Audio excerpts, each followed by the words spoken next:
Assalamualaikum warahmatullahi wabarakatuh. Innal hamdalillahi nahmaduhu wa nasta'inuhu wa nastaghfiruh wa na'udzu billahi ta'ala min syururi anfusina wa min sayyiati a'malina. Man yahdihillahu fala mudilla lahu wa man yudlil fala hadiyalah. Wa asyhadu an la ilaha illallah wahdahu la syarika lah. Wa asyhadu anna Muhammadan abduhu wa rasuluh. Ya ayyuhalladzina amanu taqullaha haqqa tuqatih wa la tamutunna illa wa antum muslimun. Ya ayyuhan nasu taqu rabbakumul ladzi khalaqakum min nafsin wahidah wa khalaqa minha zawjaha wa batha minhuma rijalan katsiran wa nisaa'a wattaqullaha alladzi tasaaluna bihi wal arham innallaha kana 'alaikum raqiba. Ya ayyuhalladzina amanu taqullaha wa qulu qawlan sadida yuslih lakum a'malakum wa yaghfir lakum dhunubakum wa may yuti'illaha wa rasulahu faqad faza fawzan 'azima. Amma ba'd. Fa inna asdaqal hadithi kitabullah wa khairal hadi hadi Muhammadin sallallahu alaihi wasallam wa syarral umuri muhdatsatuha wa kullu muhdatsatin bid'ah wa kullu bid'atin dhalalah wa kullu dhalalatin finnar. Ma'asyiral muslimin, ikhwani fillah, rahimani wa rahimakumullah. Kita melanjutkan kembali pembahasan kitab Ushulus Sunnah oleh Al-Imam Ahmad ibn Hanbal rahimahullahu ta'ala dengan syarah atau penjelasan dari Fadilatul Syekh Muhammad ibn Sa'id Ruslan hafizahullahu ta'ala. Setelah kita membahas pada pertemuan yang lalu berkaitan dengan as-sam'u wa ta'ah li waliyil amr, mendengar dan taat kepada pemimpin kaum muslimin, maka kita lanjut ke ucapan beliau setelahnya. Qala al-Imam Ahmad rahimahullah, wal ghazwu madin ma'al umara'i ila yaumil qiyamah al-barri wal fajiri la yutrak.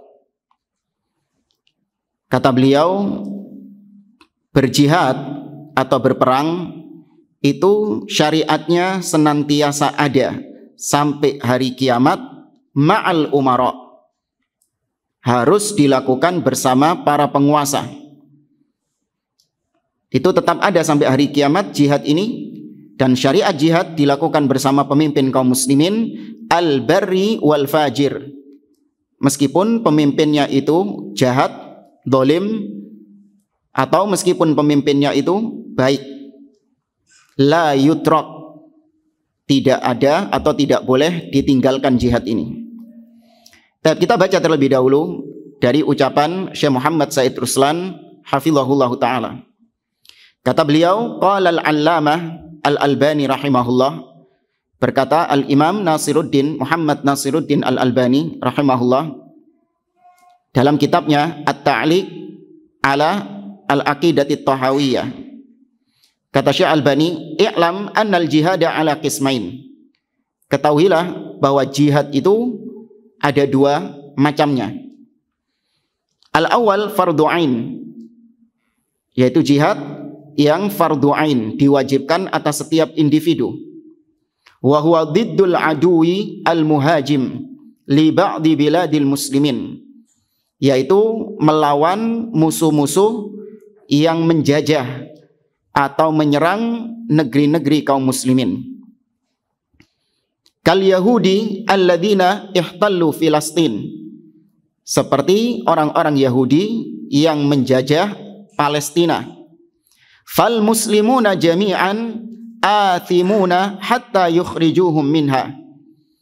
Maka kaum muslimin yang ada di Palestina, mereka terhitung berdosa semuanya apabila tidak ada yang menegakkan jihad. Atau mereka semua berdosa sampai Yahudi ini diusir dari Palestina. Ya, maka setiap individu muslim di sana, kata beliau, itu wajib untuk melaksanakan jihad. Tentu syariat berputar di atas istita'ah, kemampuan. Wal akhar, kemudian jihad jenis kedua yaitu fardu kifayah. Jihad yang hanya diperuntukkan bagi sebagian kaum muslimin yang sudah menegakkan jihad, maka gugur kewajiban bagi yang lain. Idza qama bihil ba'du saqata 'anil baqin. Apabila sebagiannya sudah menegakkan, maka gugur kewajiban bagi yang lain. Wa huwal jihadu fi sabili nasyrid da'watil islamiyah ila sairil biladi hatta yahkumahal Islam. Contohnya adalah jihad dengan berdakwah. Ya, karena dakwah itu juga termasuk bentuk jihad. Nabi SAW mengatakan, qatilu al-musyrikina bi amwalikum wa alsinatikum. Qatilul musyrikina atau jahidul musyrikina bi amwalikum wa alsinatikum wa anfusikum. Berjihadlah melawan orang-orang musyrikin dengan harta-harta kalian, dengan lisan-lisan kalian, atau dengan jiwa-jiwa kalian. Sehingga dakwah Islam tersebar di negeri-negeri dan Islam menjadi hukum yang tetap bagi negeri-negeri tersebut. Ya. Kemudian kata Syekh Albani lanjutannya, wa minal mu'sifi anna ba'dal kuttabil yauma yungkiruhu. Namun sangat disayangkan sebagian penulis-penulis, ya sebagian penulis-penulis kitab sekarang ini itu mengingkari syariat jihad ini. Walaisa hadza fahasab. Bahkan bukan cuma mengingkari syariat jihad, kata beliau, bal innahu yaj'alu dzalika ya'nil inkar min mazayal Islam. Bahkan mereka menganggap bahwa tidak adanya jihad itu termasuk di antara keistimewaan Islam. Bayangkan, mengingkari jihad, kata mereka, itu termasuk di antara keindahan Islam, keistimewaan Islam. Wa madzalika illa atharan min athari dha'fihim wa ajzihim 'anil qiyami bil jihadil aini. Tidaklah itu keluar dari lisan-lisan mereka, dari tulisan-tulisan mereka, karena sebab kelemahan mereka, ketidakmampuan mereka untuk menegakkan jihad itu sendiri. Jadi memang ada orang-orang yang ketika nggak mampu melaksanakan syariat, mereka bukan cuma meninggalkan syariat itu, tapi mereka juga mengingkari wajibnya syariat tersebut. Ini bukan cuma jihad saja ya. Seperti misalnya kita dapati sebagian orang, sebagian akhwat, sebagian muslimah, ketika mereka nggak mampu, bukan nggak mampu, nggak mau untuk menutup auratnya. Karena menurut mereka menutup aurat itu tidak bisa ya menampakkan keindahannya, tidak bisa menarik lawan jenis, tidak bisa berkarir, dan alasan-alasan yang lain. Mereka bukan cuma tidak melaksanakannya, tapi juga menganggap bahwasanya jilbab itu adalah sesuatu yang tidak diwajibkan. Ya, jilbab adalah sesuatu yang tidak disyariatkan. Ini bukan cuma mengingkari, namun juga mendustakan syariat tersebut. Wa sadaqa Rasulullah sallallahu alaihi wasallam. Maka sungguh benar apa yang sudah disampaikan oleh Nabi sallallahu alaihi wasallam dalam hadisnya diriwayatkan oleh Imam Ahmad dan Abu Dawud. Nabi sallallahu alaihi wasallam bersabda, "Idza tabaya'tum bil 'ina wa akhadtum adnabal baqar wa raditum biz zara' wa taraktumul jihad." Kata Nabi, apabila kalian sudah melakukan jual beli dengan cara ainah, semacam jual beli riba, dan kalian tamak dengan harta peternakan kalian dan pertanian kalian, kemudian kalian meninggalkan jihad, wa taraktumul jihad, kalian tinggalkan jihad ini. Nah, ini orang-orang yang ada di zaman sekarang mengingkari syariat jihad. Maka kata Nabi, sallallahu alaikum dhullan, Allah akan timpakan kepada kalian kehinaan, la yanzi'uhu ankum hatta tarji'u ila dinikum. Tidak akan Allah cabut kehinaan ini dari kalian sampai kalian kembali kepada agama kalian. Maka Ahlus Sunnah wal Jamaah itu pertengahan dalam masalah jihad, tidak sebagaimana orang-orang liberal yang menihilkan atau mengingkari syariat jihad, menganggap bahwasanya jihad itu nggak perlu di dalam Islam karena Islam ini agama damai, Islam bukan agama pedang, kata mereka. Mereka mencoba untuk menihilkan syariat jihad. Di sisi yang lain, Ahlus Sunnah tidak seperti orang-orang Khawarij atau teroris yang mereka berlebih-lebihan dalam masalah jihad. Bahkan mereka melakukan jihad-jihad yang bid'ah dengan teror atau berjihad tanpa pemimpin kaum muslimin. Maka Ahlus Sunnah pertengahan. Ahlus Sunnah meyakini bahwa jihad itu tetap ada sampai hari kiamat. Dan jihad itu harus bersama pemimpin kaum muslimin. Tidak boleh berjihad secara individu. Tapi untuk melengkapi pembahasan tentang jihad ini, kita ambilkan dari ucapan Syekh Ad-Doktor Abdul Aziz Ar-Rayyis hafizahullah ta'ala dalam kitabnya Syarah Al-Usul As-Sittah. Kata beliau, annal jihada fi syariah masyru'un min babil wasail lal ghayat. Jihad ini disyariatkan di dalam agama kita, namun hanya sebatas wasilah, bukan tujuan.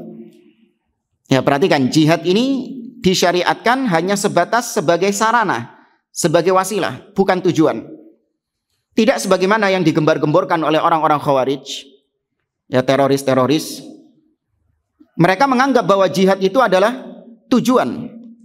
Mungkin ada yang pernah dengar nasyid-nasyid mereka. Apa sih? Anak kok lupa. Al-Islamu dinuna. Pokoknya ada kalimat wal jihadu ghayatuna. Dan jihad itu adalah tujuan kami. Ini kalimat yang keliru. Karena jihad bukan tujuan, tapi jihad itu adalah sarana, wasilah. Kama bayyana hadza Ibnu Daqiq Al-Aid fi kitabihi Ihkamul Ahkam. Lidha qala subhanahu yujahiduna fi sabilillah. Fi hadithi Buraidah radhiyallahu anhu fi sahihi Muslim qala sallallahu alaihi wasallam ughzu bismillah wa fi sabilillah wa qatilu man kafara billah ughzu wa la taghullu wa la taghdiru wa la tumathilu, dan seterusnya. Kata Nabi SAW, berperanglah kalian dengan nama Allah. Berperanglah kalian di jalan Allah. Perangi orang-orang yang kufur kepada Allah Subhanahu wa ta'ala. Jangan kalian berkhianat. Jangan kalian curang. Dan jangan kalian mencincang musuh kalian setelah mati. Maka di sini Nabi SAW memerintahkan jihad dengan ketentuan-ketentuannya, dengan syarat-syaratnya tadi. Fa idza kana al-jihadu masyru'an min babil wasail lil ghayat fayatarattab ala hadha anna asy-syari'a la tatashawwafa ila safkid dima wala ila izhaqin nafs. Maka kalau jihad itu adalah sarana bukan tujuan, maka jangan ada lagi yang menganggap bahwa syariat Islam itu harus menumpahkan darah, harus melenyapkan nyawa. Karena kalau jihad itu tujuan, jihad itu adalah tujuan utama, berarti memang agama Islam ini tujuannya adalah untuk menumpahkan darah dan melenyapkan nyawa. Padahal tidak. Jihad ini sarana untuk meninggikan kalimat Allah, litakuna kalimatullahi hiyal ulya, untuk meninggikan kalimat Allah Subhanahu wa ta'ala. Maka apabila kalimat Allah ini sudah tinggi, maka tidak disyariatkan jihad. Atau ketika dipaksakan berjihad, maka itu semakin menyebabkan kaum muslimin terpuruk. Kalau kaum muslimin nekat melaksanakan jihad, itu menyebabkan kaum muslimin semakin kalah. karena lemahnya kaum muslimin ketika itu, maka tidak disyariatkan jihad. Di antara dalilnya, apa yang dilakukan Nabi SAW ketika di kota Mekah, kaum muslimin dalam kondisi apa? Dalam kondisi lemah. Maka ketika itu tidak disyariatkan jihad, tapi diperintahkan untuk bersabar. Karena kondisinya memang ketika itu lagi lemah. Berbeda ketika kondisi kuat dan dibutuhkan untuk berjihad, maka barulah berjihad. Ya, itu sarana, bukan tujuan. Kalau bingung antara sarana dan tujuan, itu seperti misalnya naik pesawat ketika haji. Naik pesawatnya ya, bukan hajinya. Naik pesawat itu tujuannya atau sarananya? Wasilah, sarana. Ya, sedangkan tujuannya adalah memang Mekah. Tujuannya adalah Ka'bah, tujuannya adalah Masjidil Haram. Antum misalnya sudah di kota Mekah. Antum sudah di kota Mekah. Kira-kira perlu nggak beli tiket pesawat Surabaya Jeddah? Ya, antum dibeliin tiket misalnya. Kon gelem nggak tak tukokno tiket pesawat Surabaya Jeddah? Antum posisinya sudah di Mekah ini. Antum bilang apa? Ngapain? Karena saya sudah berada di tujuan. Ya, maka jihad untuk meninggikan kalimat Allah. Ketika kalimat Allah tinggi, maka tidak disyariatkan jihad. Maka jangan ada yang menganggap bahwa Islam itu adalah agama yang haus darah. Islam itu, kaum muslimin itu wajib menumpahkan darah, wajib melenyapkan nyawa. Enggak. Ya, itu sarana. Kalau dibutuhkan baru. Ya, kalau dibutuhkan baru dilakukan. Tapi kalau tidak, maka tidak disyariatkan. Di sini penjelasan lebih lanjut kata beliau. Fafarqun baina hali quwwatil Islam wa dha'fi. Maka harus dibedakan antara kondisi kaum muslimin ketika kuat dan kaum muslimin ketika lemah. Fa idza kana al-qitalu yanfa'u aktsaru mimma yadurru fa innahu yushra'. Kalau ternyata berjihad itu lebih banyak manfaatnya daripada mudaratnya, maka disyariatkan jihad. Wa in kana yadurru aktsar mimma yanfa' fa innahu la yushra'. Tapi kalau kebalikannya, jihad itu justru lebih banyak mudaratnya daripada manfaatnya, maka tidak disyariatkan. Ini harus dibedakan karena orang-orang Khawarij tidak bisa membedakan hal ini. Keurusan mereka mau kaum muslimin lemah, mau kaum muslimin kuat, mereka tetap ya berjihad, dalam artian jihad dengan senjata. Ya, dalam artian di sini jihad dengan senjata.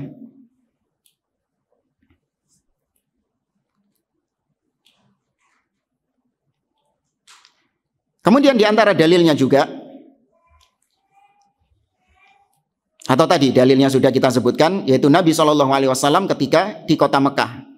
Dalam kondisi yang lemah, beliau tidak diperintahkan untuk melaksanakan jihad, tapi beliau diperintahkan untuk bersabar. Wa katsirun min ahlil hamasa fi hadzal babi yadhunnun anna asy-syari'ata la tura'i ad-dha'fa wal quwwa fi babil jihad. Banyak orang-orang yang cuman modal semangat, saja, mereka menganggap bahwa syariat Islam ini tidak membedakan antara kondisi lemah dengan kondisi kuat. Lau kana kadzalik la syuri'al jihad fi Makkah walama ukhirrati syar'iyyatuhu ilal Madinah lamma qawiyal muslimun. Kalau memang Islam tidak membedakan antara kondisi lemah dan kondisi kuat, maka jihad sudah disyariatkan ketika di kota Mekah. Namun kenapa jihad kok diakhirkan syariatnya? Baru disyariatkan jihad ketika Nabi sudah apa? Sudah kuat hijrah di Madinah. Ya. Kemudian pembagian jihad dari sisi yang lain. Kalau tadi dari sisi kewajibannya, ada fardu ain dan fardu kifayah. Kemudian kalau dari jenis jihadnya, ada jihad dengan pedang, ada jihad dengan harta, dan ada jihad dengan lisan atau tulisan. Semua itu bentuk jihad. Nah, ini jihad dari sisi apa ya? Jihad ekspansi dan jihad defense. Attack dan defense. Ini dari sisi apanya ini? Strategi. Hah? Ya terserah antum lah mau dibilang pembagian jihad dari sisi apa. Tapi pembagiannya adalah yaitu yang satu jihadut talab, yang satu jihadut dafa'. Jihad yang menyerang dan jihad yang bertahan. Jihadut talab wa huwa an yabtadi al-muslimuna qitalal kafirin hatta yadkhulal kafiruna fil Islam. Jihad menyerang yaitu kaum muslimin yang memulai peperangan melawan orang-orang kafir sampai mereka masuk ke dalam Islam atau mereka membayar jizyah. Ya, mereka masuk ke dalam Islam atau kalau mereka nggak mau masuk Islam tetap dalam agama mereka, maka diwajibkan untuk membayar jizyah atau upeti. Wa hadza katsirun fi jihadin Nabi sallallahu alaihi wasallam. Jihad seperti ini banyak dilakukan oleh Nabi sallallahu alaihi wasallam. Ketika beliau berjihad melawan orang-orang kafir, hatta tawassa'al Islam fi zamanihim. Sampai Islam itu terus meluas. Ya, tujuannya supaya Islam terus meluas sampai zaman sahabat. Ya, sampai zaman sahabat yaitu Abu Bakar, Umar, Utsman, Ali dan setelahnya Islam terus meluas dengan jihad ekspansi ini.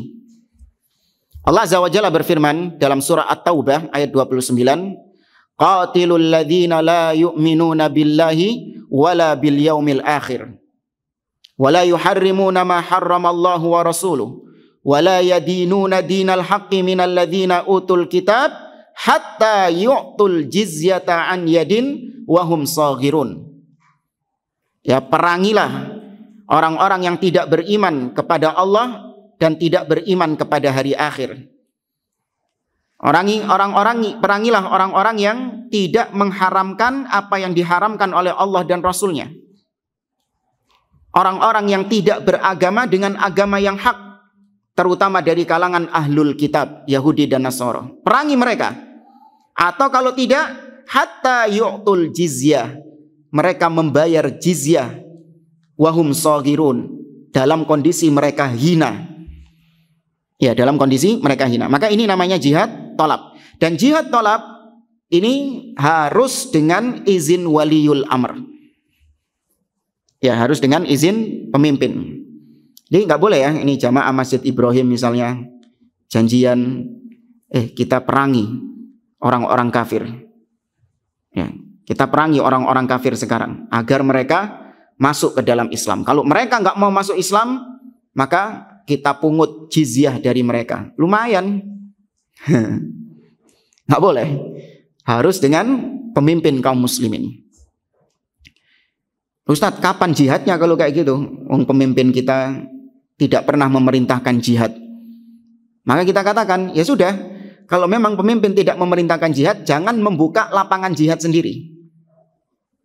Ya, pemimpin nggak memerintahkan jihad, jangan buka lapangan jihad sendiri, akhirnya buka medan jihad sendiri. Ngenteni pemimpin kesuwen, wis tak buka dewe. Lah. Ini ibarat seperti orang tergiur ya dengan pahala sholat jenazah misalnya.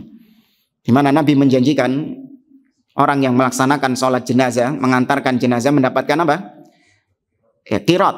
Wal qirat mithlu jabalil Uhud. Qirat itu seperti gunung Uhud. Orang baca itu tergiur.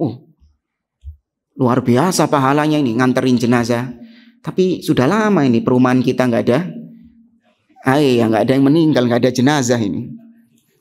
Akhirnya mata ini wong, ono jenazah. Biar kita mendapatkan kirot. Nggak gitu konsepnya. Ya, nggak boleh buka lapangan ibadah sendiri. Kemudian yang kedua, jihadud dafa'.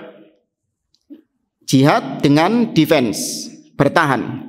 Wa huwa an yudafi'al muslimuna an anfusihim kama huwa halun Nabi sallallahu alaihi wasallam fil Khandaq fil Ahzab fa innahu jihadud dafa' wa kilal jihadain masyru'an bil ijma'. Jihad yang sifatnya defense itu kaum muslimin membela diri mereka, bertahan, mempertahankan diri mereka, tanah air mereka, mempertahankan wilayah mereka dari orang-orang kafir. Nah, ini dicontohkan oleh Nabi ketika perang apa? Perang Ahzab atau perang Khandaq. Ya, masih ingat perang Khandaq? Siapa yang idenya siapa bikin parit? Salman. Nah, maka ini namanya jihad defense, jihad bertahan. Nah, dua jenis jihad ini, baik jihad ekspansi ataupun jihad bertahan, dua-duanya disyariatkan. Dan para ulama sepakat telah terjadi ijma' disyariatkannya dua jihad ini, sebagaimana dinukil ijma' oleh Ibnu Qudamah dan yang lainnya. Wa ba'dul munhazimin minal harakiyin kal Qardawi waddadu wa amthalihima la yarawna jihadat talab.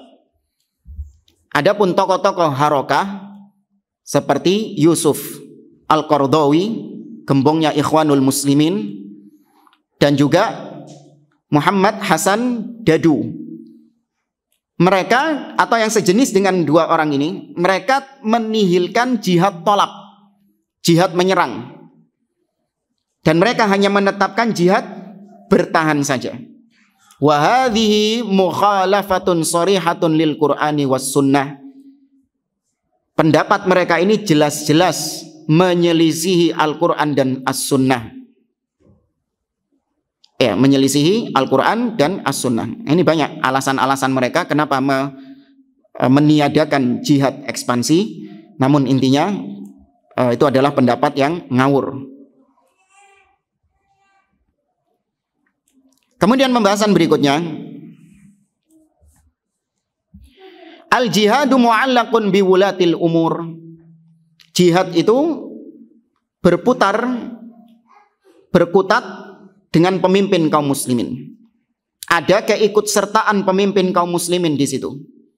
Sebagaimana hadis dari Abu Hurairah radhiyallahu taala anhu diriwayatkan oleh Imam Bukhari dan Muslim. Dari Abu Hurairah radhiyallahu taala anhu, Nabi SAW mengatakan, al-imamu junnah yuqatalu min waraihi wa yuttaqa bihi. Pemimpin itu ibarat perisai. Ya, ibarat shield, perisai, di mana kaum muslimin berperang di belakangnya dan berlindung di belakangnya. Menunjukkan bahwasanya keberadaan pemimpin di dalam jihad itu adalah syarat dari jihad itu, nggak bisa dilepaskan. Wa hadza khabarun bimakna talab. Hadis tadi meskipun hanya sebatas informasi, tapi itu perintah dari Nabi sebenarnya, bahwa jihad harus dengan pemimpin. Wa yu'ayyidu hadza annahu law lam yarji'il amr fil jihadi ila wulatil umur la asbaha fil amri fawda. Demikian juga dalil secara logis. Kalau jihad tanpa pemimpin pasti kocar-kacir, pasti yang terjadi kekacauan, huru-hara. Fataifatun tuqatilu wa taifatun tatruku. Sebagian kelompok ikut berperang, sebagian yang lainnya tidak mau berperang. Dan yang bisa menyatukan mereka hanya pemimpin kaum muslimin. Lidha nassal Imamu Malik wal Imamu Ahmad ala annahu la budda fil jihadi min idni waliyil amr. Oleh karenanya Imam Malik bin Anas dan juga Imam Ahmad bin Hanbal, ya, mereka berpendapat bahwa jihad itu wajib dengan izin pemimpin. Ya, kalau di negeri kita siapa? Presiden Jokowi. Wajib dengan izin beliau. Bal qala al-Imamu Malik wal Imamu Ahmad hatta fi jihadid dafa'. Bahkan juga dalam jihad yang defense itu wajib dengan izin waliul amr. Jadi bukan cuma jihad menyerang saja. Jihad yang bertahan itu juga dengan izin waliul amr. Idza amkanal muslimun, kalau memang memungkinkan. Ya, kalau memang memungkinkan izin pemimpin, maka wajib izin kepada pemimpin ketika jihad bertahan. An yasta'dinu man waliyal amra walam yanqati' as-sabila bainahum wa bainahu wajaba alaihim an yasta'dinu. Jangan memutuskan hubungan dengan pemimpin meskipun itu jihad yang bertahan, ya, jangan sampai terputus hubungan antara kaum muslimin dengan pemimpin. Ya, lapor atau minta izin kepada pemimpin tersebut.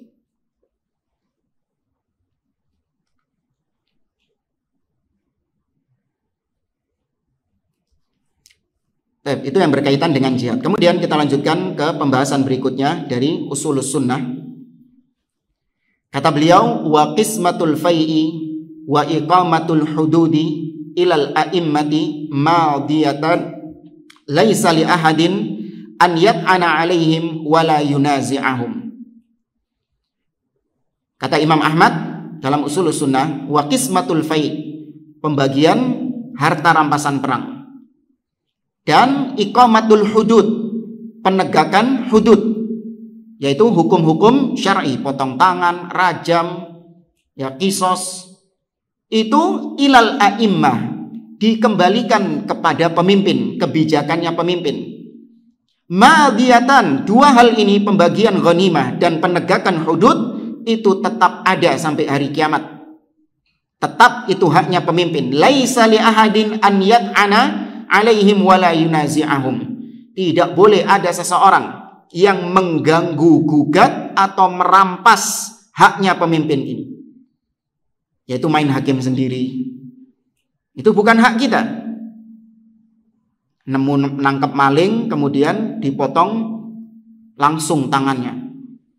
Allah berfirman dalam surat Al-Maidah, was-sariqu was-sariqatu faqta'u aydiyahuma jazaa'an bima kasaba nakalan minallah wallahu azizun hakim. Pencuri laki-laki, pencuri perempuan, potong tangan mereka. Ini kita sedang menegakkan hukum Allah. Allah yang memerintahkan. Tidak. Benar, Allah yang memerintahkan, namun pemimpin yang berhak untuk melaksanakannya. Karena ada namanya mahkamah, ada namanya pengadilan. Tidak semua orang yang mencuri itu dipotong tangannya. Apakah yang dicuri ini barangnya? Apakah yang dicuri ini barangnya melebihi nisab atau tidak? Ya, kalau tidak melebihi nisab maka tidak dipotong tangannya. Kalau melebihi nisab maka tetap diadili lagi. Apakah mungkin karena dia ini nggak punya jalan lain, lapar, nggak ada yang bisa dimakan, dia nggak punya makanan kecuali harus mencuri misalnya. Namun yang terjadi kalau di negeri kita, apa pakai dilihat kayak gitu, yang main hakim-hakim sendiri ini? Enggak, nemu maling, wallahu a'lam itu maling beneran atau tidak, pokoknya diteriaki maling, langsung rame-rame, bakbuk. Padahal belum tentu dia ini mencuri. Iya kan? Bisa saja misalnya ada orang gitu, anak nggak senang sama fulan ini, tak broi maling. Orang-orang sudah pada semangat ini, gregetan pengen ngepui orang. Dan berapa banyak terjadi seperti itu di negeri kita. Bahkan ada yang langsung dibakar. Ternyata setelah selesai salah ternyata. Bukan dia malingnya. Na'udzubillah, maka haram hukumnya. Main hakim sendiri. Itu bukan hak kita. Itu hak pemimpin kaum muslimin.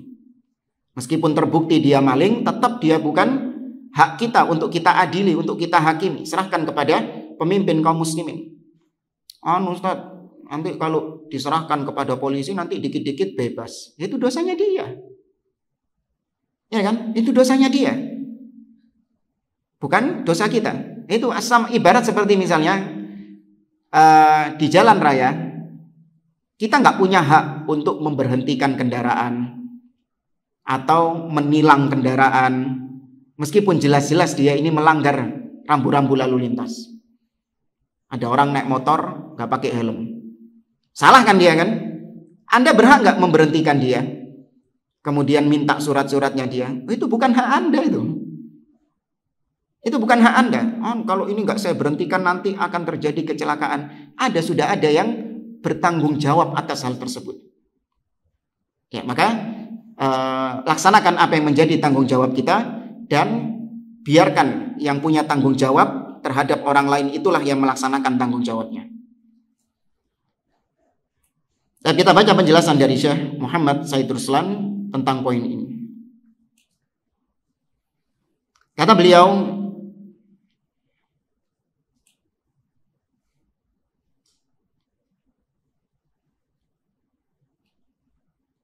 sebentar, tadi kelewatan ya? Oh enggak.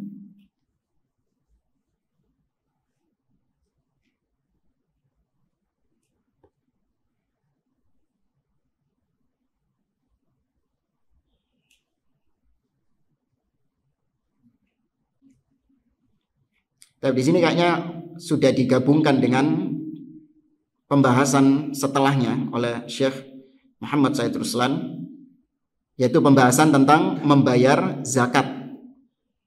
Ya, membayar zakat kepada pemimpin itu termasuk haknya pemimpin.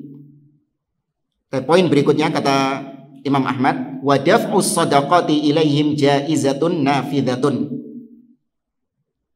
Membayarkan atau menyerahkan zakat kepada pemimpin kaum muslimin itu dibolehkan, bahkan sudah mencukupi kewajiban zakatnya.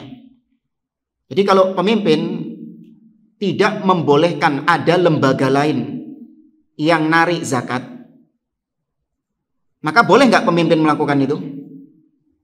Jadi membayar zakatnya harus kepada pemimpin, nggak boleh kepada lembaga-lembaga seperti yang ada di negeri kita. Lembaga amil zakat ini, organisasi ini punya lembaga amil zakat ini.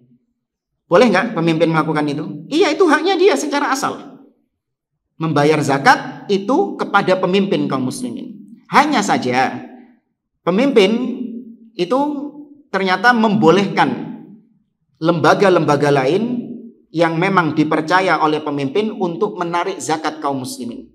Seperti di negeri kita, lembaga-lembaga zakat yang memang sudah resmi dibolehkan oleh pemimpin itu boleh bagi mereka untuk menarik zakat-zakat tersebut. Tapi kalaupun seandainya sama pemimpin tidak dibolehkan ada lembaga-lembaga seperti itu, maka wajib bagi kita untuk membayarkan zakat ini kepada pemimpin. Nggak boleh kita langsung inisiatif, oh gak wis tak bayar dewe. Karena kalau diserahkan kepada pemimpin nanti ditilep sama dia. Sebagian orang kan gitu. Ya, nanti dikorupsi sama mereka.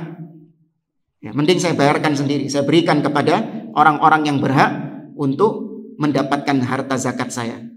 Enggak, kalau pemimpin sudah mewajibkan, wajib bagi kaum muslimin di Indonesia misalnya untuk membayarkan zakat kepada pemimpin. Nanti ada auditnya, dihitung zakatnya, ada petugasnya dari pemimpin yang resmi. Wajib dibayarkan. Man dafa'aha ilaihim ajza'at anhu barran kana au fajiran. Tuh, perhatikan. Ini orang-orang Harokah, orang-orang Khawarij enggak terima dengan statement ini.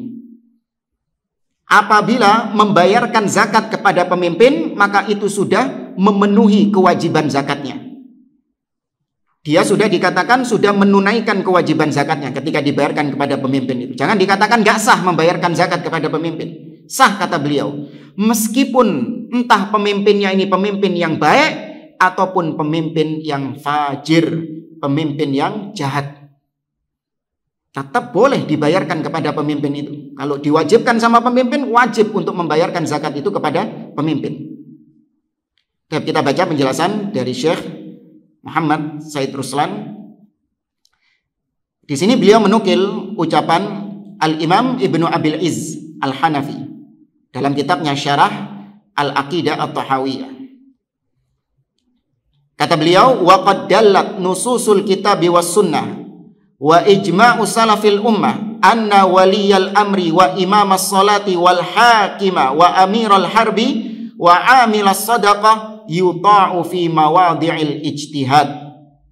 Telah banyak dalil-dalil Al-Quran dan Sunnah dan ijma' dari para salaf umat ini bahwa pemimpin atau imam salat atau seorang hakim di pengadilan atau pemimpin perang, komandan perang, atau amil zakat itu ditaati ijtihad-ijtihadnya.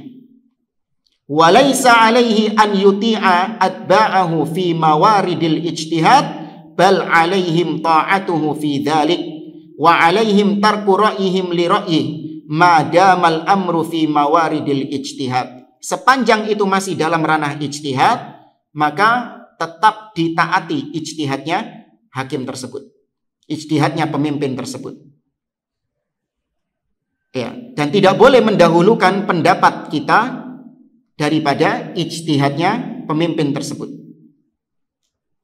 Fa inna maslahatal jamaah wal i'tilaf wa mafsadatal furqati wal ikhtilaf a'dham min amril masailil juz'iyah. Karena dampaknya ketika kita lebih mengedepankan pendapat-pendapat pribadi selain ijtihadnya pemimpin tersebut, maka itu bisa menyebabkan perpecahan, ya, bisa menyebabkan pertikaian, konflik.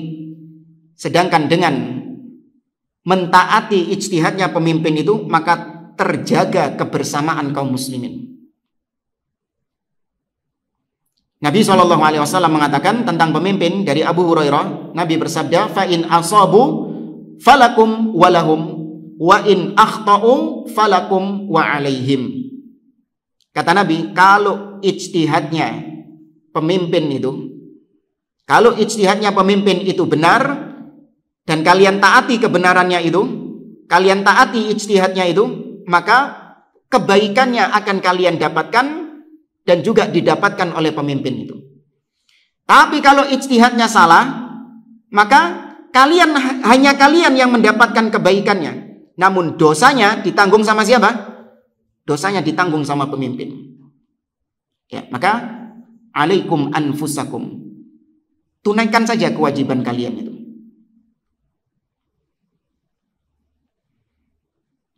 Ini yang berkaitan dengan membayar zakat.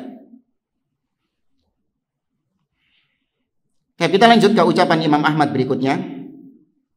Wa salatul jum'ati khalfahu wa khalfa man wallahu jaizatun baqiyatun tammatun rak'ataini man a'adahuma fahuwa mubtadi' tarikun lil athar mukhalifun lis sunnah laisa lahu min fadlil jum'ati syai'un idza lam yara as-salata khalfal a'immati man kanu barrihim wa fajirihim.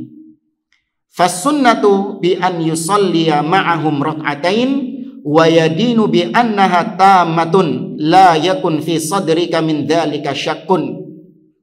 Kata beliau, di antara usul sunnah yaitu melaksanakan sholat Jumat, yakni bermakmum dengan pemimpin kaum muslimin atau siapapun yang diperintahkan oleh pemimpin untuk jadi imam. Ya, dibolehkan bermakmum di belakang pemimpin. Dan itu sudah cukup dan sudah sempurna melaksanakannya. Dan barang siapa yang mengulangi sholatnya, sholat di belakang pemimpin dianggap tidak sah dan dia ulangi, maka dia mubtadi', dia ahlil bid'ah, dia telah meninggalkan dalil-dalil dan dia menyelisihi sunnah. Bahkan kalau itu sholat Jumat, dia tidak akan mendapatkan keutamaan sholat Jumat sedikit pun apabila dia menganggap tidak sahnya sholat di belakang pemimpin, entah pemimpin yang baik ataupun pemimpin yang fajir, pemimpin yang jahat, yang buruk. Maka sunnahnya adalah melaksanakan sholat bersama pemimpin 2 rakaat sholat Jumat atau sholat-sholat yang lain, dan menganggap bahwasanya melaksanakan sholat bersama pemimpin itu sudah sempurna, sudah cukup pahalanya, gak kurang belas. Dan harus ada dalam dirinya ini keyakinan demikian dan tidak boleh ada keraguan-raguan di dalamnya. Kita baca penjelasannya dari Syekh Muhammad Said Ruslan. Kata beliau, qala fi syarh at-Tahawiyah, berkata al-Imam Ibnu Abil Izzi al-Hanafi dalam syarah al-Aqidah at-Tahawiyah, i'lam annahu yajuzu lirrajuli an yusalliya khalfa man lam ya'lam minhu bid'atan wala fisqan bittifaqil a'immah. Ketahuilah, dibolehkan bagi seseorang untuk dia melaksanakan sholat di belakang imam yang tidak diketahui kondisinya, tidak diketahui bid'ahnya, tidak diketahui kefasikannya. Ini dibolehkan sholat langsung di belakang imam tersebut meskipun kita nggak tahu bid'ahnya, nggak tahu kefasikannya, kemaksiatannya, dibolehkan bittifaqil a'immah, dengan kesepakatan para ulama.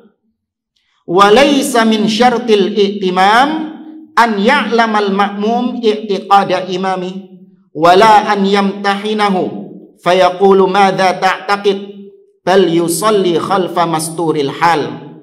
Dan tidak ada syarat, ya tidak ada syarat kita boleh bermakmum. Itu syaratnya itu kita harus tahu dulu imamnya itu gimana, akidahnya imamnya itu gimana. Kalau kita nggak tahu akidah imamnya gimana, kita tahan dulu, tawakuf. Jangan langsung moro-moro ujuk-ujuk sholat, enggak. Ini nggak ada, syarat seperti ini tuh nggak ada. Jadi begitu Anda masuk masjid, langsung melaksanakan sholat, meskipun antum nggak tahu yang jadi imam ini siapa dia ini. Kita melihat zahirnya dia adalah seorang muslim. Kita nggak tahu bid'ahnya bagaimana, kita nggak tahu kemaksiatannya bagaimana, dan nggak perlu juga diuji. Nggak perlu diuji sih, tak anteni kok mari sholat ini, tak anteni diparani imam mari ngono. Pak Ustadz, saya mau tanya, di mana Allah? Diuji. Aina Allah? Fi kulli makan, dia mengatakan gitu. Wah, untung anak nggak sholat di belakang inti. Ternyata inti ahlil bid'ah.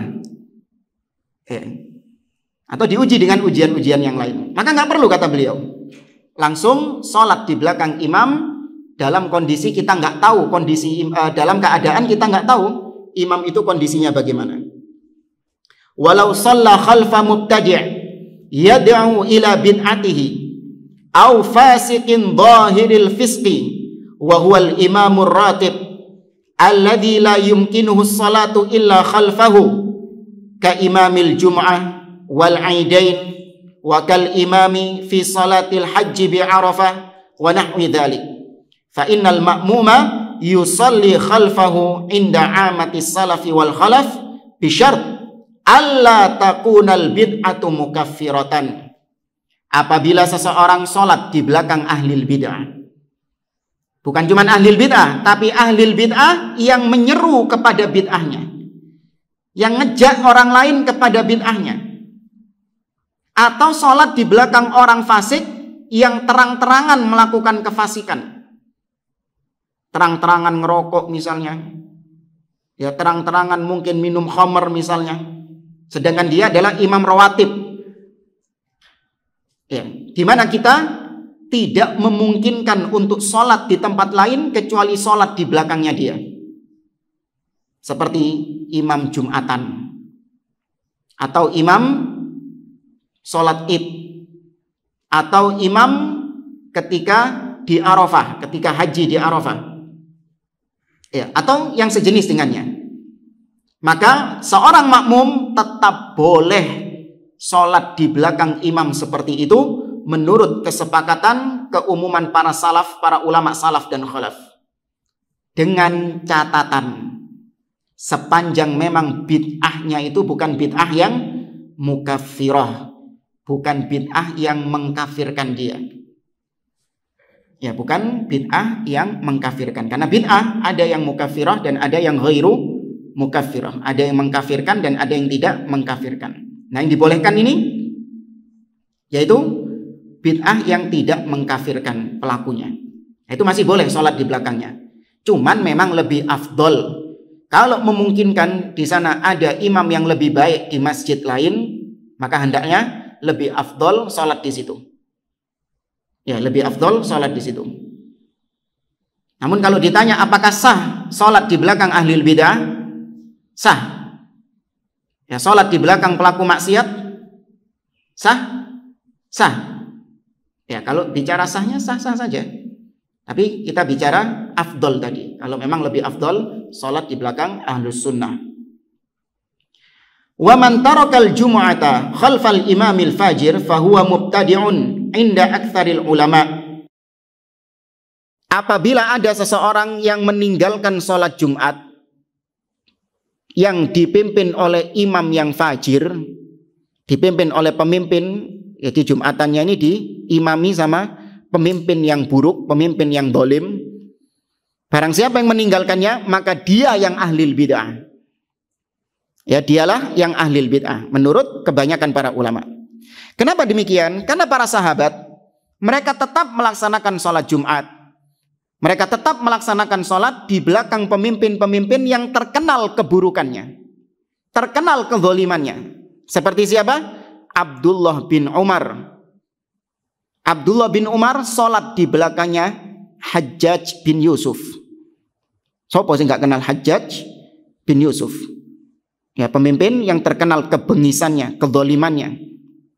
Tapi Abdullah bin Umar tetap sholat di belakang Hajjaj bin Yusuf. Demikian juga Anas bin Malik sholat di belakang Al-Hajjaj bin Yusuf. Dan mereka tidak mengulangi sholatnya. Wah, sopo imamnya? Hajjaj yo. Waduh, saya sholat mana? Ulang-ulang. Gak sah itu. Enggak. Mereka menganggap sahnya sholat di belakang pemimpin. Demikian juga yang dikisahkan oleh Ubaidullah ibn Adi di zaman Utsman bin Affan, ketika terjadi pengepungan Utsman bin Affan. Jadi Utsman bin Affan sebelum dibunuh itu mereka dikepung. Utsman bin Affan dikepung sama orang-orang Khawarij yang memberontak kepada Utsman, sehingga Utsman tidak bisa melaksanakan sholat karena dikepung rumahnya. Ketika itu yang melaksanakan sholat, yang menjadi imam adalah ya orang-orang Khawarij itu. Maka datang Abdullah ibn Adi, Ubaidullah bin Adi kepada Utsman bin Affan. Dia bertanya tentang fenomena ini, gimana ini? Kita ini sekarang sholatnya di belakang imamul fitnah, di belakang imam fitnah, yaitu orang-orang yang ikut pemberontakan itu. Apa kata Utsman bin Affan? Apakah dia bilang jangan sholat di situ ente, mending sholat di tempat lain? Enggak. Utsman bin Affan mengatakan as-salatu ahsanu ma ya'malun nas. Salat itu adalah perbuatan yang paling baiknya dilakukan oleh seseorang. Ya, salat itu adalah perbuatan seseorang yang paling baik, amalan seseorang yang paling baik. Fa idza ahsanan nasu fa ahsin ma'ahum. Kalau orang-orang itu, yakni orang-orang Khawarij pemberontak itu, mereka melaksanakan salat, mereka melakukan perbuatan yang baik, maka ikut perbuatan baik itu. Wa idza asa'u fajtanib isa'atahum. Tapi kalau mereka sudah mulai melakukan keburukan, maka jauhkan dirimu dari keburukan mereka. Jadi Utsman bin Affan memandang sahnya salat di belakang orang-orang Khawarij di zaman beliau. Kemudian yang terakhir, beliau menukil ucapan seorang ulama tabi'in yaitu Al-Hasanul Basri rahimahullahu ta'ala. Wa qad su'ila anis salati khalfa sahibil bid'ah. Al-Imam Hasan Al-Basri ditanya tentang hukum salat di belakang ahlil bid'ah. Maksudnya bermakmum dengan ahlil bid'ah. Maka beliau mengatakan sholli wa alaihi bid'atuhu. Salato. Dan bid'ahnya itu miliknya, milik imam itu. Kebid'ahan imam itu punyanya imam, ente nggak ikut-ikut. Nah ini tadi sepanjang bid'ahnya itu bukan yang mukaffirah, dan sepanjang bid'ahnya itu tidak dipraktekkan di dalam sholatnya, ya tidak dipraktekkan di dalam sholatnya. Misalnya dia punya bid'ah dalam sholat, seperti misalnya merubah-rubah gerakan sholat, merubah-rubah tertib sholat. Jadi habis takbiratul ihram, kemudian langsung sujud, habis sujud i'tidal, kemudian ruku, semoga diwali-wali ambil deh. Maka kalau bid'ahnya itu dia praktekkan di dalam sholatnya, terjadi dalam sholatnya, maka kita tidak sholat di belakangnya, karena tidak sah. Ya, itu merusak rukun-rukun di dalam sholat. Tapi kalau ketika sholat dia memenuhi rukun-rukunnya, namun di luar itu dia jatuh dalam kebid'ahan, nah ini ucapan Hasan Al-Basri. Tetap kau sholat bersamanya, dan dosa bid'ahnya di luar sholat itu miliknya dia. Kata Syekh, hadza kulluhu idza kunta la tastati'u an tuzihahu. Ini terjadi kalau engkau tidak mampu menghilangkan bid'ahnya. Au wa an yu'ta bima la bid'ata fihi, dan kau tidak mampu untuk mendatangkan imam yang tidak ada bid'ahnya. Ya, kau tidak mampu untuk mendatangkan imam yang ahlus sunnah. Wa bi syarti alla takunal bid'atu mukaffiratan, dan juga tadi syaratnya masih berlaku, sepanjang bid'ahnya itu bukan bid'ah yang mengkafirkan. Amma idza kana fi izahatihi ihdatsun li fitnatin wastijlabun li mihnatin fa in istata'ta alla tusalliya khalfahu bima'na an tusalliya fi masjidin akhar fadzalik.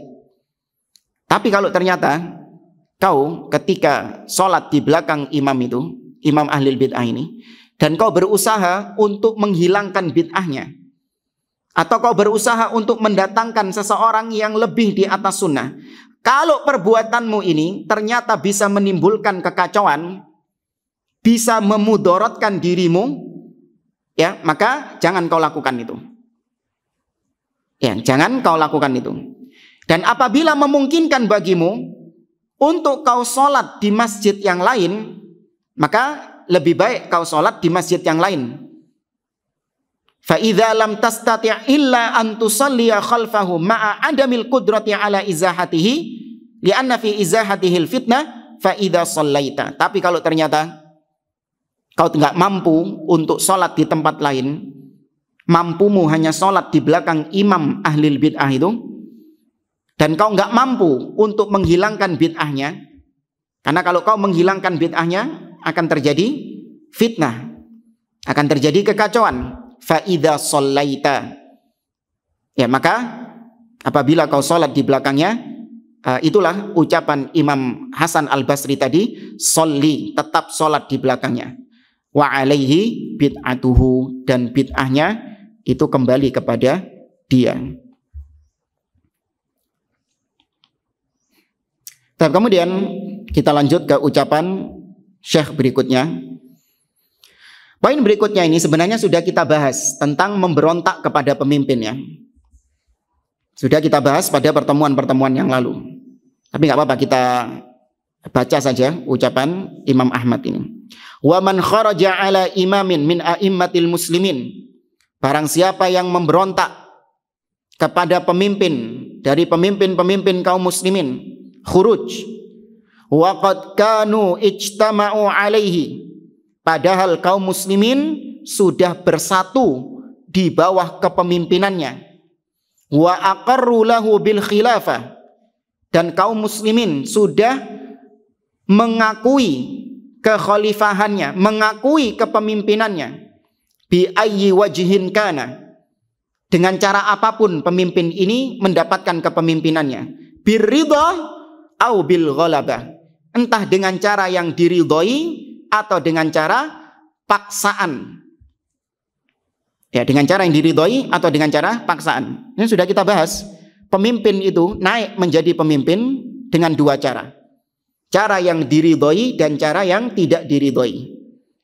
Cara yang diridhoi terbagi lagi menjadi dua. Apa itu?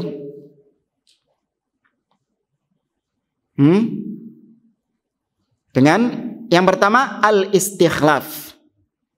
Ya, dengan al-istikhlaf, yaitu pemimpin sebelumnya sudah menunjuk pemimpin setelahnya. Seperti siapa?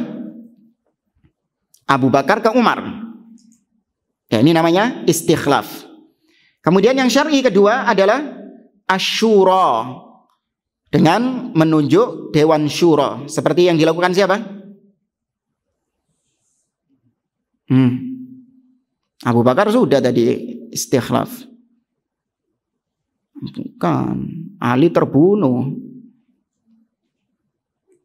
Bukan Utsman juga. Siapa yang syura? Istingkari siji lah. Iya, Umar ibn Khattab. Ya, Umar ibn Khattab menunjuk Dewan Syura. Yang kemudian Dewan Syura inilah memilih pemimpin, dan akhirnya yang terpilih siapa? Utsman. Ini cara yang syar'i. Dengan dua cara ini. Ini kata beliau birridha, dengan cara yang diridhoi. Au bil ghalabah, atau pemimpin ini mendapatkan kepemimpinannya dengan paksaan. Nah, dengan paksaan ini adalah bisa saja dengan pedang, dengan senjata. Pemimpin atau orang ini menjatuhkan pemimpin yang sudah ada, melengsarkan pemimpin yang sudah ada dengan kekuatannya. Ya, dengan pertempuran dilengsarkan pemimpin yang ada sekarang ini dengan pemberontakan. Atau tidak dengan pemberontakan pedang, tapi dengan suara. Dengan kekuatan apa? Kekuatan suara. Karena kekuatan ada dua, kekuatan senjata dan kekuatan suara. Seperti apa kekuatan suara ini? Dapat kepemimpinan kok. Nyoblos. Itu yang dimaksud. Jadi melengsarkan itu bukan cuma dengan pedang. Ada yang melengsarkan dengan suara, dengan kekuatan suara. Nah, itu sama saja bil ghalabah. Ini cara yang enggak syar'i. Namun ketika sudah sampai pada puncak kepemimpinan, pemimpin ini yang tadi meraih kekuasaan dengan cara yang tidak syar'i ini sudah sukses menjabat sebagai pemimpin, telah tetap kepemimpinannya atas dia, dan kaum muslimin sudah bersatu di bawah kepemimpinannya, maka wajib diakui, wajib disahkan kepemimpinannya sebagai waliul amr. Nah, ini sudah kita bahas, sudah kita singgung pada pertemuan-pertemuan yang lalu. Maka barang siapa yang memberontak kepada pemimpin seperti ini, faqad syaqqa hadzal kharij asal muslimin, maka sungguh yang memberontak ini dia telah memecah belah persatuan kaum muslimin. Wa khalafal athar an Rasulillah sallallahu alaihi wasallam, dan sungguh dia telah menyelisihi athar, menyelisihi riwayat-riwayat, petunjuk-petunjuk dari Rasulullah sallallahu alaihi wasallam. Fa in matal khariju alaihi, apabila si khawarij ini mati dalam kondisi demikian, mata mitatan jahiliyah, dia mati seperti kondisinya bangkai jahiliyah, kondisinya orang-orang jahiliyah. Bukan berarti mati kafir ya, awas.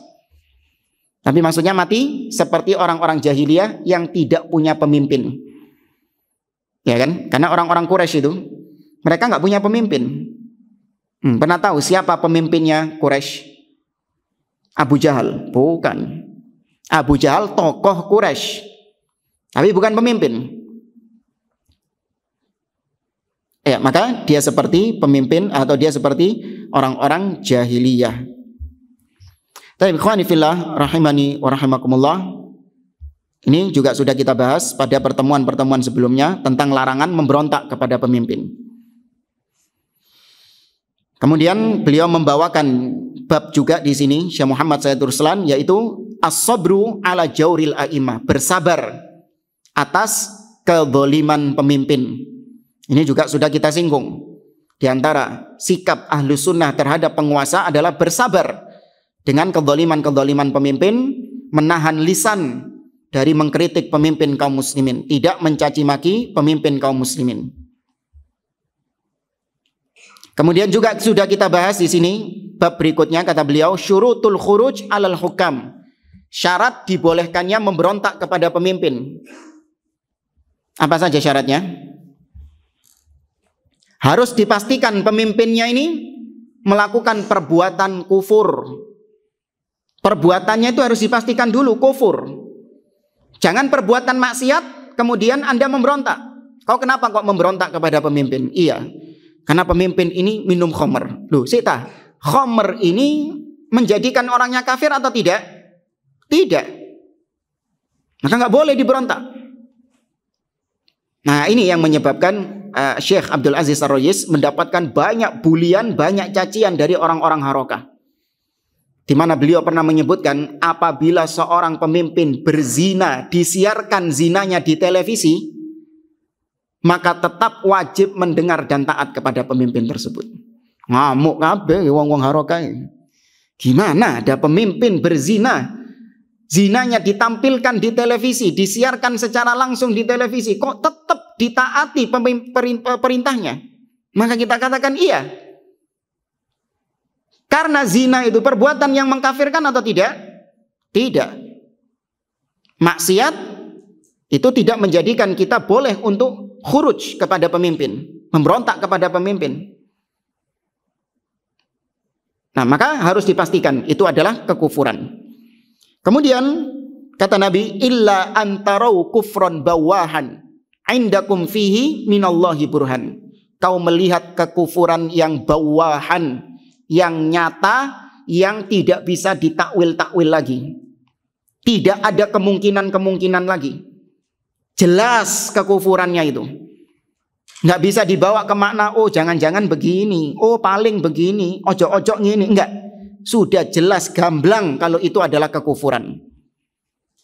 Ya, seperti misalnya pemimpin melakukan siaran pers menyatakan mulai hari ini saya keluar dari agama Islam dan login ke agama lain. Misalnya, ya, saya log out dari agama Islam dan login ke agama lain. Dia melakukan siaran pers. Maka ini nggak bisa dibawa ke kemungkinan-kemungkinan yang lain. Jelas itu kekufuran. Dan nyata, bukan katanya-katanya. Oh, itu jari ini pemimpin ini, ojo-ojo pemimpin. Katanya fulan pemimpin itu begini. Enggak. Tapi ini nyata. Ya, benar-benar real. Bukan katanya-katanya, bukan kabar-kabar yang simpang siur. Indakum fihi minallahi burhan. Dan kau memiliki bukti di sisi Allah Subhanahu wa ta'ala. Nah, pemimpin yang sudah murtad seperti ini boleh dilengsirkan. Langsung? Tidak. Ada syaratnya lagi. Yaitu apa? Hah? Apa? Enggak dengeran. Enggak, bukan itu. Kemampuan, naam, istita'ah. Ya, apabila dalam proses pelengserannya itu tidak menimbulkan fitnah, tidak menimbulkan mafsadah yang lebih besar, maka boleh untuk dilengsirkan. Tapi kalau proses pelengserannya ini bisa menimbulkan pertumpahan darah, menimbulkan mafsadat yang lebih besar, maka tidak boleh melengsirkan pemimpin. Ya, meskipun kafir, meskipun jelas kekufurannya, tidak boleh dilengsirkan. Tetap bersabar. Namun kita meyakini bahwa dia statusnya bukan apa? Ulil amri. Ya, kita nggak memberontak, tapi kita meyakini bahwa statusnya dia sudah bukan ulil amri, di mana tidak berlaku lagi ayat-ayat atau hadis-hadis yang memerintahkan kita untuk mendengar dan taat. Kita mendengar dan taat hanya sebatas maslahat saja. Kalau itu ada maslahatnya bagi kita, kita taati. Kalaupun nggak ada maslahatnya, boleh untuk kita tidak mentaatinya. Ya, jadi kalau ada pemimpin seperti itu tidak taat rambu lalu lintas, nggak dosa antum.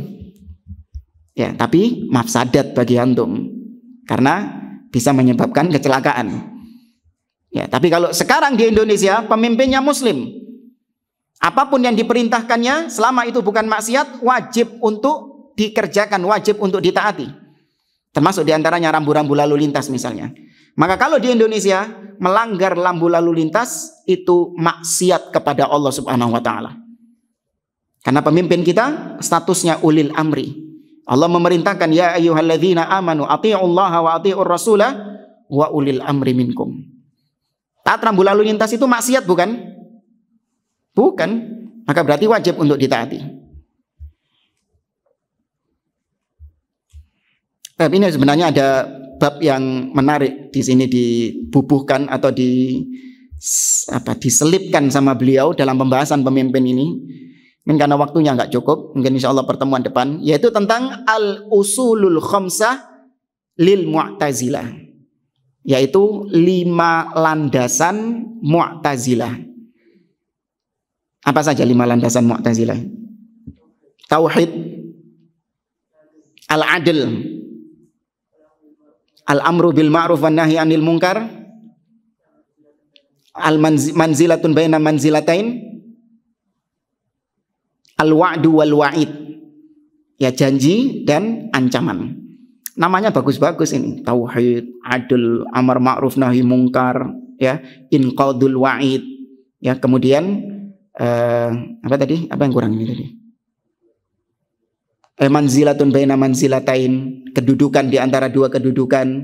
Seakan-akan bagus, tapi ternyata dalamnya isinya kekufuran. Tauhid itu artinya apa? Menolak sifat. Ya, tauhid artinya menolak sifat Allah Subhanahu wa ta'ala. Barang siapa yang menetapkan sifat Allah, berarti dia syirik kepada Allah Azza wa Jalla.